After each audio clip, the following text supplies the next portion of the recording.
Danger Dolan. From employees hired to steal dead bodies to people hired to farm digital currency for almost no income themselves, we count 15 of some of the most horrible occupations ever seen throughout history. Number 15. The Vomit Collector, a slave to the Roman Empire who was forced to hang around dining room tables waiting for vomit to hit the floor so he can crawl around on all fours and clean it up.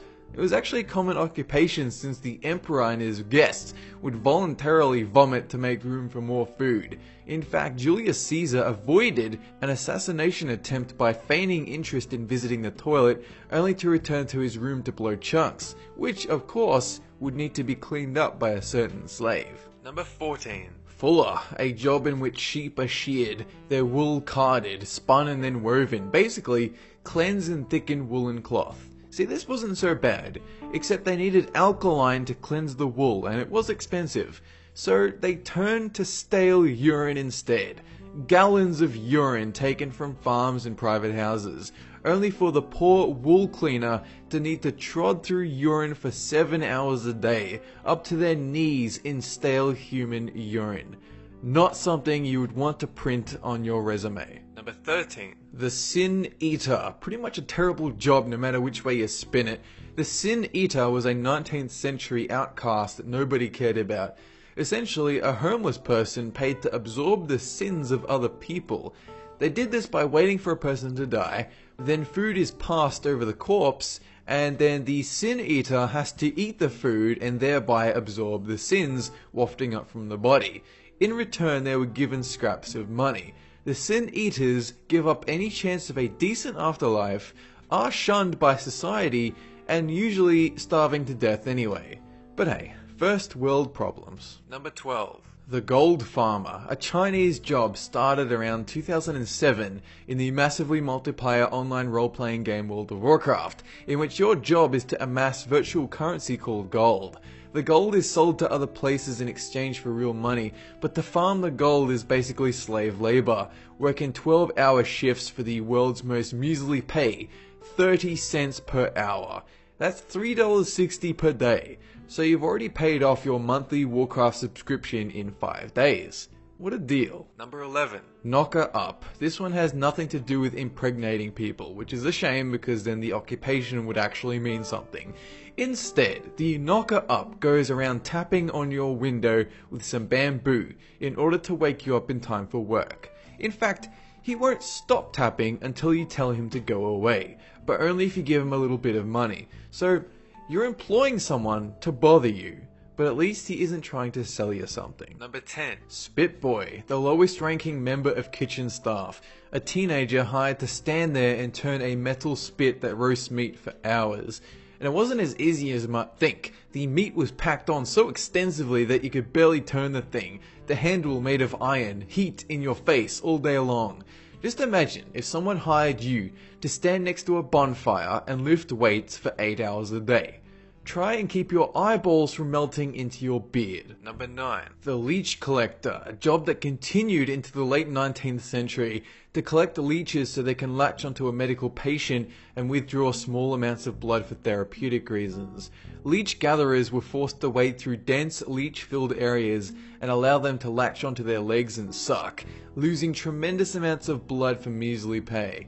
It never occurred to them to maybe just use a net. Number 8. Body Snatcher, a man employed to dig up fresh graves and sell off the bodies, without leaving any trace that the body was now gone so as not to alert the grieving family. The bodies were used in the rapidly advancing 19th century field of medicine, with medical students who desperately needed fresh bodies, but with only executed criminals allowed, they turned to this black market trade.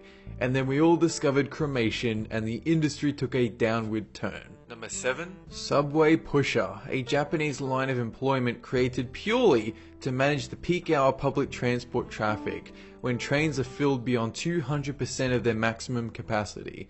The pusher's job is to cram people in so the doors will actually close. otherwise the train can't leave and you get massive delays. Pushers are generally made up of part-time students, train staff, or desperate bulked-up part-time workers who like pushing people around. Number 6. Dog Whipper, a lovely title for a church employee in charge of keeping dogs from interrupting the weekly service. In the 16th through 19th centuries, churchgoers would bring along their pets, but it was the job of the dog whipper, armed with a whip and wooden tongs, to eject animals if they became disruptive. It was a valid occupation with payment records still around in old parish account books from churches all over England. Number 5. Snake Milker. This is a job still around today. To get your venomous snake to squirt its venom into a cup to create an anti-venom used to treat snake bites. In fact, one legendary snake milker called Bill Hast survived over 172 venomous snake bites during the whole of his 100-year career. This is mostly due to the fact he was a snake milker, so anti-venom was abundant and the snake responsible very close by. Number 4. Plague Burier, the Black Death, which swept throughout Europe, leaving piles and piles of bodies rotting in people's houses. If you've watched some Monty Python, you'll know about the old quote, "Bring out your dead," but that really is what happened. Someone would go around with a cart collecting bodies to head off and bury them. And the employees selected to do this task were then riddled with disease from the decomposing corpses. So not long after they got sick, they had to be dumped on another cart moved by some other unlucky fool. Number 3. Groom of the Stool, a fancy way to describe someone hired by royalty to stand in the toilet with them and then wipe their grotty ass crack and clean it. But they weren't slaves, oh no. More often than not, you'll find the sons of noblemen or personal assistants to the king very high up on the social standing.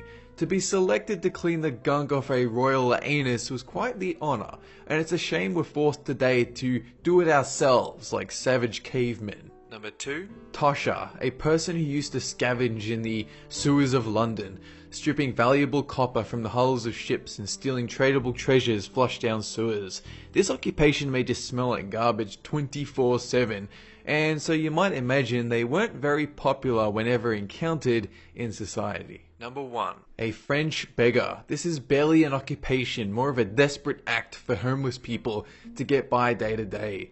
It was pre-revolution France and beggar competition was intense, so someone came up with the idea to invoke as much sympathy from donators as possible, the worst of which involved something called denassate, in which the mouth is cut open ear to ear and a joker's grin, gums and nose removed, a disfigured face pleading with you for coins. It puts things into perspective next time you complain about your 9-to-5 job. That's it for this countdown. Be sure to like the Facebook page and follow me on Twitter if you want to be informed about new videos as they go up. And have a good one!